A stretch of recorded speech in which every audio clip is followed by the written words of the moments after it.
La pobreza tiene un sonido. No es un estruendo, no es un grito, es un goteo, como esta lluvia mansa que cae sobre la sierra de Guerrero. Un goteo que no nutre la tierra, la erosiona, se lleva la vida poco a poco, grano a grano. La pobreza es un goteo que primero se mete en las paredes de adobe, luego en los pulmones y finalmente en el alma. La ahueca. La pudre lentamente, desde adentro. Y en los lugares donde México se olvida de sí mismo, en esas montañas donde el futuro es una palabra extranjera, ese goteo constante puede llevar a una madre a cometer el acto más antinatural. Mirar a su propia hija y calcular su valor de cambio. Yo soy padre del Valle, y esto es Realidad México. Hoy no vamos a hablar de monstruos con cuernos y garras. Vamos a hablar de monstruos creados por el abandono, de decisiones imposibles que se toman en el filo de la navaja de la inanición. Esta es la crónica de un pacto innombrable, sellado en el silencio de cocinas de humo y tierra. Es la historia de las madres de la montaña. Las madres que, para que sus hijos no comieran tierra, entregaron a sus hijas como ofrenda. Antes de adentrarnos en este abismo, te pido un momento de honestidad brutal. Pregúntate, en el silencio de tu conciencia, ¿qué harías tú en el límite absoluto? Cuando la única elección es entre un horror y otro. Si al final de este relato, esa pregunta te quema por dentro, entonces suscríbete. No buscamos seguidores. Buscamos cómplices en esta vigilia. Buscamos conciencias que se nieguen a aceptar que el hambre pueda ser una justificación para vender un alma. Todo comienza con la llegada de un extraño. Un hombre bueno. Lo que, en ciertos lugares, es la forma más peligrosa de ser. Se llamaba Esteban. Padre Esteban. Tenía 28 años, pero en su rostro había una ingenuidad que lo hacía parecer más joven. Se había formado en un seminario de la Ciudad de México, un lugar de pasillos encerados, debates teológicos y una fe teórica, protegida del mundo real por muros gruesos. Su primer destino, Xochicala. El nombre sonaba a poesía prehispánica. La realidad era un puñado de casas de adobe y lámina, aferradas a la ladera de una montaña como si temieran caer al vacío. El viaje fue una premonición. Las últimas 2 horas fueron por un camino de terracería que parecía más una herida en la tierra que una carretera. Su viejo Tsuru se quejaba con cada piedra. Va. A su alrededor, la belleza de la sierra era abrumadora, casi violenta. Un verde profundo, salvaje. Un paraíso que escondía su infierno con una eficacia cruel. Llegó a la parroquia. Una pequeña iglesia de piedra, con el techo parcialmente derrumbado y un campanario habitado solo por avispas. Lo recibió la gente de Xochicala, con sonrisas tímidas, con gestos amables. Le ofrecieron café de grano, tortillas hechas a mano, pero sus ojos no sonreían.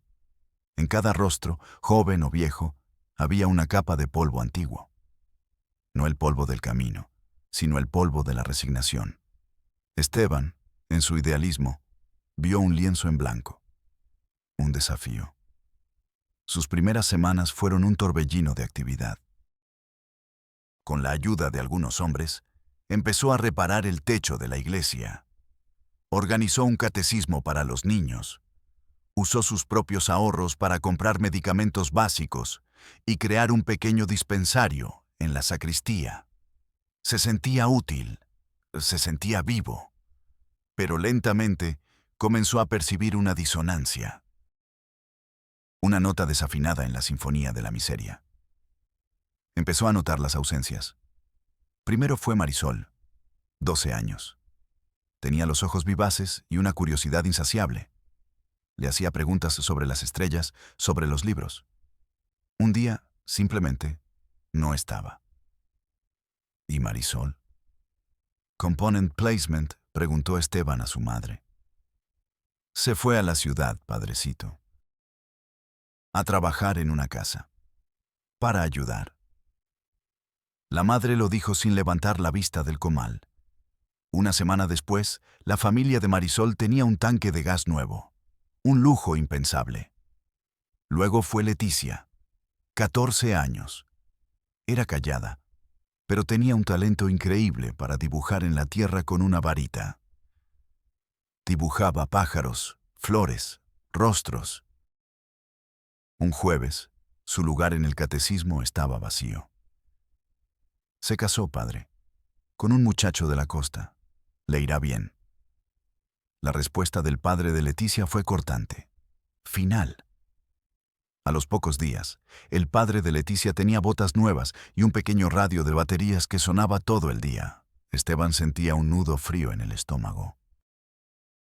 La conexión era evidente, pero su mente se negaba a aceptarla. Era demasiado monstruosa. Entonces, llegó el día de Lucía. Lucía era la luz de la parroquia. 13 años. Tenía una risa que sonaba a agua de manantial. Era la primera en llegar a la iglesia y la última en irse. Le ayudaba a limpiar, a ordenar. Una tarde, mientras barrían juntos el polvo de la sacristía, le confesó su sueño. Yo quiero ser maestra, padrecito, como la que venía antes, la del gobierno. Quiero enseñar a los otros niños a leer para que no los engañen cuando van al pueblo. Esteban le sonrió. En sus ojos vio una promesa, una semilla de futuro en esa tierra estéril. Un lunes, Lucía no llegó, ni el martes, ni el miércoles. El jueves, Esteban fue a su casa, una choza precaria al borde de un barranco. El viento soplaba con fuerza, como queriendo arrancarla de la montaña. Encontró a su madre, Elena, de espaldas. Estaba lavando ropa en una tina de metal con una violencia contenida, restregando la tela contra la piedra como si quisiera arrancarle la piel. Buenos días, Elena. No he visto a Lucía. Elena no se giró. Sus hombros estaban tensos. Se fue, padre. La frase cayó como una piedra en un pozo. ¿A dónde se fue, Elena? Lejos, con su nueva familia. A la costa. Va a estar bien, mejor que aquí. La voz de la mujer era plana, una voz muerta. Esteban sintió que el suelo se movía bajo sus pies. Miró dentro de la choza. Sobre la mesa de madera vio un montón de comida que no estaba allí la semana anterior. Latas de atún, bolsas de arroz, una botella de aceite. Y al lado, un fajo de billetes, sujeto con una liga. La prueba, la evidencia del pacto. Elena, susurró Esteban con la garganta seca. ¿Qué hiciste? La mujer dejó de lavar. Se giró lentamente. Su rostro era una máscara de dolor y desafío. Sus ojos estaban secos, inyectados en sangre. Hice lo que una madre debe hacer, dijo, y cada palabra era un golpe. Salvar a mis hijos. ¿Salvarnos? ¿De qué? Component Placement. La voz de Esteban era un hilo. «De esto», gritó Elena, y su grito pareció desgarrar el aire de la montaña.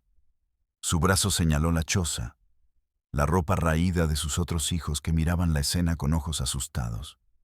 Señaló la tierra. De comer tierra para llenar la panza.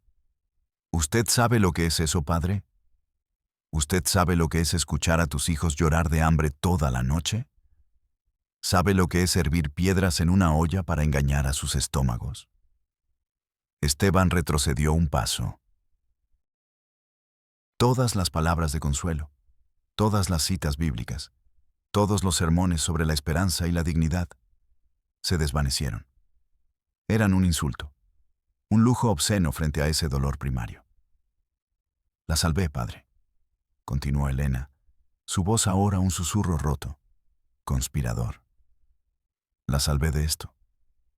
Allá tendrá 3 comidas al día. Tendrá zapatos. Dormirá en una cama.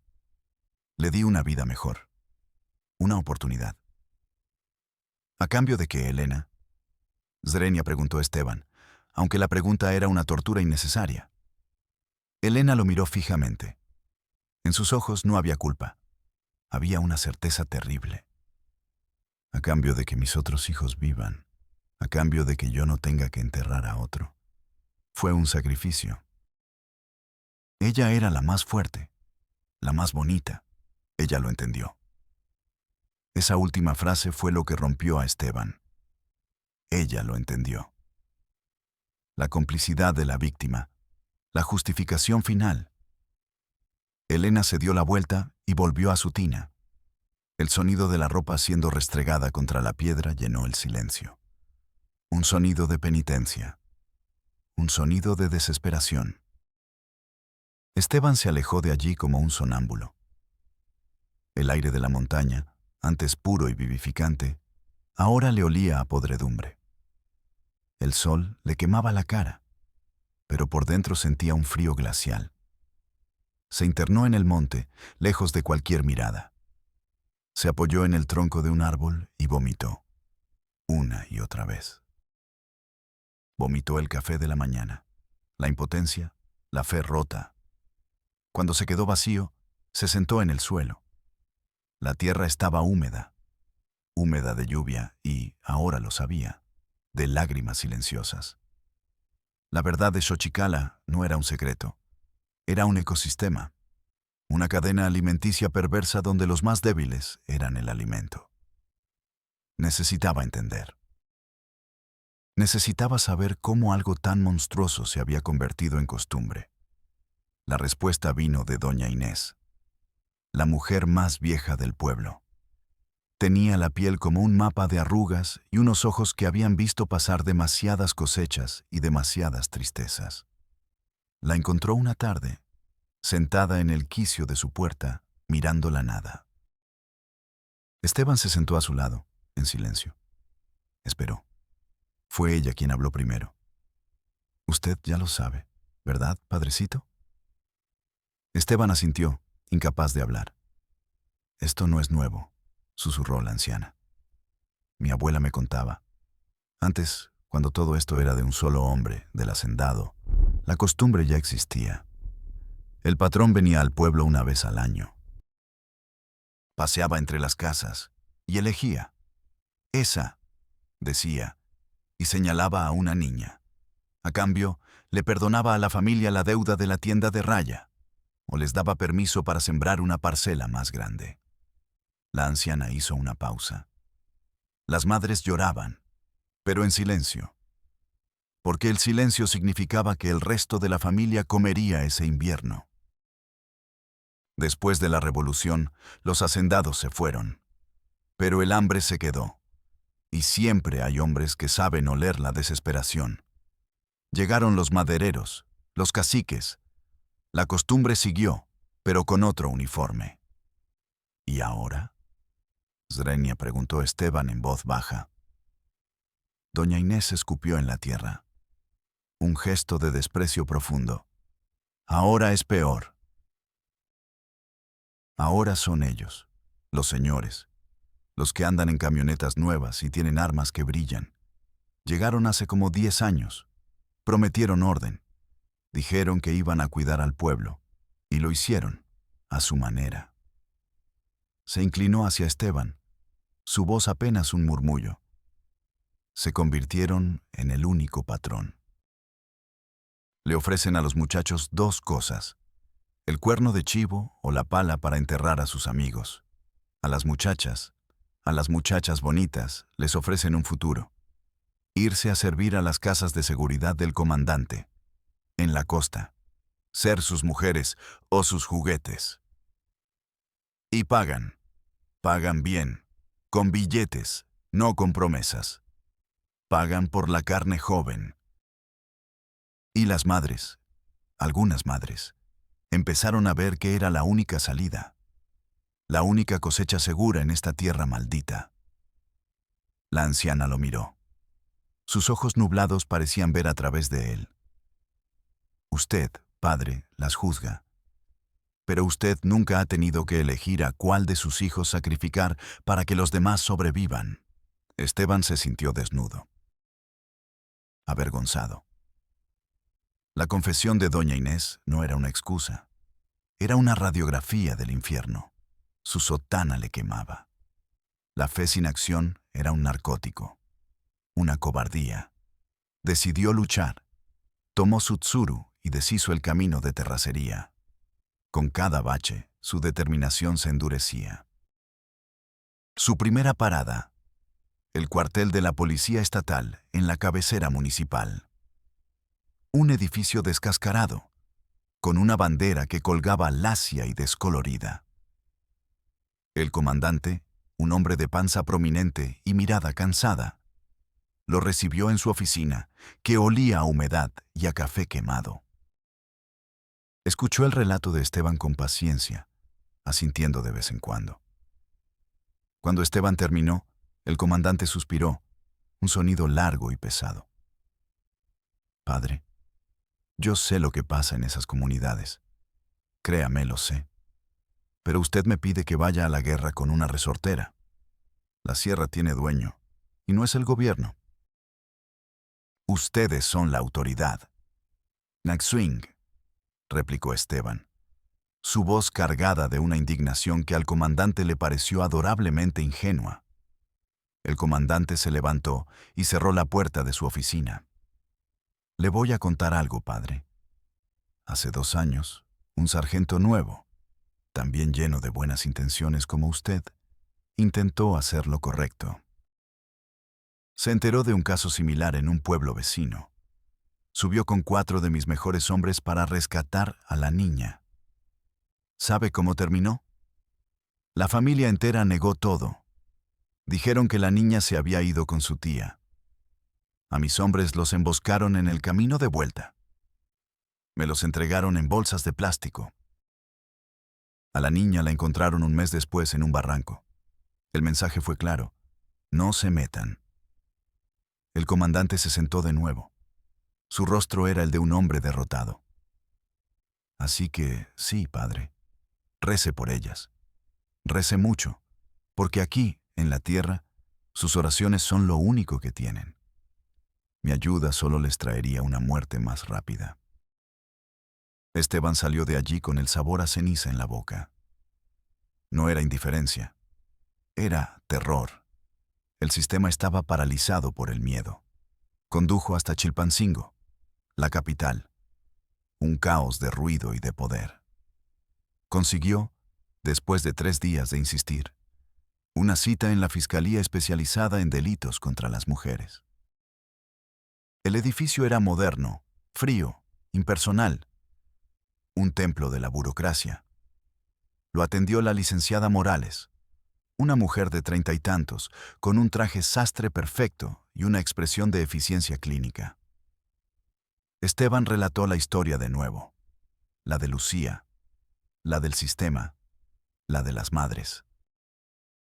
Puso sobre la mesa su única prueba: los nombres de 5 niñas desaparecidas en los últimos 6 meses y los bienes que sus familias habían adquirido después.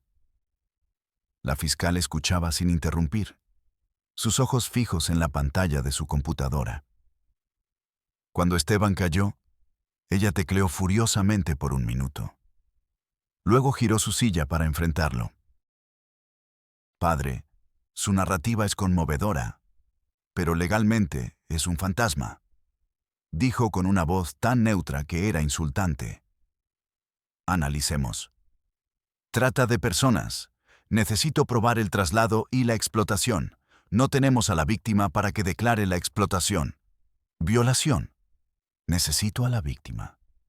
¿Corrupción de menores? Necesito al menor. Usted me habla de niñas que, para todos los efectos legales, se fueron voluntariamente, con el consentimiento de sus padres. Es un consentimiento comprado con hambre. Zrenia casi gritó Esteban. El hambre no es una figura jurídica, padre, replicó ella, con una calma exasperante. Es una condición social. Y yo no soy socióloga, soy abogada. Ahora, si usted cree que estas niñas son personas desaparecidas, entonces esta no es la fiscalía correcta. Eso le corresponde a otra dependencia. La de búsqueda de personas. Le puedo dar la dirección. Tendrá que llenar el formato 2B para cada una. Adjuntar fotografía, si la tiene. Y esperar. El formato 2B, la tumba de papel. El laberinto burocrático donde las tragedias iban a morir de olvido. Esteban sintió un mareo. El aire acondicionado de la oficina le pareció gélido. Vio en la pared un cartel con una foto sonriente de una niña y la frase «Ni una más». Era una broma macabra. La última puerta que tocó fue la de su propia casa, la iglesia. El obispo lo recibió en su residencia. Un palacete colonial en el centro de la ciudad.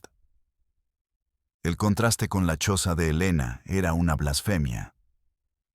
Se sentaron en una biblioteca con miles de libros que parecían nunca haber sido abiertos. El aire olía a cera y a poder. El obispo, un hombre anciano de modales exquisitos, escuchó a Esteban con los ojos cerrados, como si estuviera orando o durmiendo. Cuando Esteban terminó, el obispo suspiró. Hijo, tu corazón es puro, pero tu mente es simple. Has confundido tu misión con la de un fiscal o un policía. Nuestra labor es espiritual. Consolamos, absolvemos. Enterramos a los muertos. No nos enfrentamos a los que matan. Se levantó y caminó hacia un gran globo terráqueo de madera. Lo hizo girar lentamente. La iglesia en Guerrero es una barca frágil en un mar de tiburones. Hemos sobrevivido por siglos, gracias a una virtud que a ti te falta. La prudencia. Esos hombres que tú llamas los señores. Son parte del rebaño. A su manera. Bautizan a sus hijos en nuestras iglesias. Entierran a sus muertos en nuestros cementerios. Dan donativos generosos. No podemos declararle la guerra a nuestro propio sustento. Sustento. Component placement. La palabra se atoró en la garganta de Esteban. ¿A cambio de las niñas? El obispo lo miró con una frialdad que nunca había visto en un hombre de Dios. Vuelve a Xochicala, Esteban. Cuida de tu pequeña iglesia. Consuela a las madres que lloran. Bautiza a los nuevos niños. Y olvida que sabes lo que sabes. Considera ese conocimiento como una cruz personal que debes cargar en silencio. Es tu penitencia por haber visto demasiado. No intentes ser un héroe. Los héroes terminan en fosas comunes. Era el golpe de gracia. El sistema completo, desde el brazo armado hasta el brazo espiritual, le decía lo mismo. Calla. Olvida. Sobrevive. Esteban volvió a Xochicala. El viaje de regreso fue un descenso a su propio infierno. Se sentía un impostor, un cobarde, un fracaso. La historia no termina, porque nunca ha dejado de ocurrir. Esteban sigue en Xochicala. Su pelo ha encanecido. La luz en sus ojos se ha extinguido. Ya no intenta cambiar el mundo. Solo oficia misas con una voz monótona. Pero encontró una forma de no ser completamente cómplice del silencio. Cada vez que una niña desaparece del pueblo, Esteban sube al campanario y toca la campana. No es el repique alegre que llama a misa, es un tañido lento, fúnebre, una campanada por cada año de vida de la niña que se han llevado. 13 golpes lentos, 14 golpes lentos. El sonido viaja por la cañada.